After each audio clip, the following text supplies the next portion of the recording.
One day, Joseph, this is the Masai warrior who showed up in Amsterdam from his tribe. One day, Joseph, who was walking along one of these hot, dirty African roads, met someone who shared the gospel of Jesus Christ with him.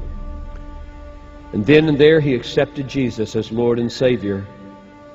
The power of the Spirit began transforming his life, and he was filled with such excitement and joy that the first thing he wanted to do was return to his own village and there share the good news to the members of his own local tribe.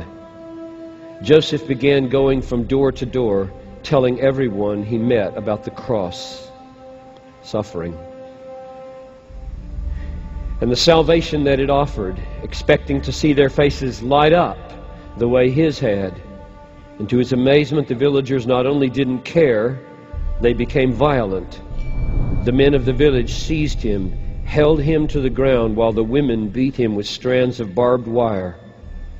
He was dragged from the village and left to die alone in the bush.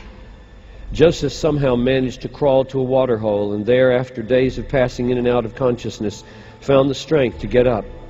He wondered about the hostile reception that he had received from people he had known all his life.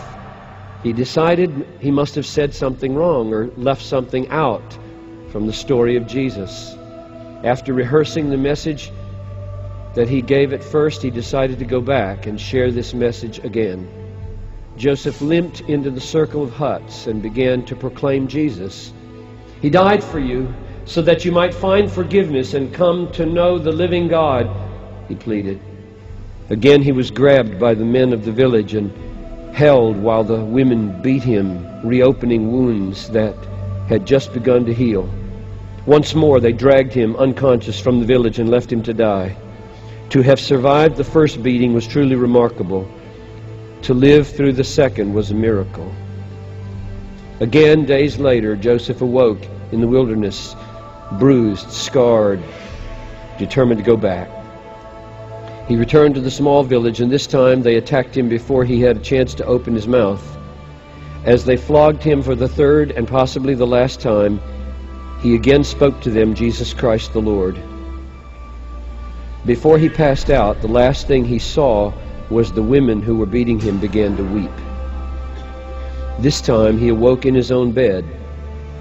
The ones who had so severely beaten him were now trying to save his life and nurse him back to health, and the entire village came to Christ.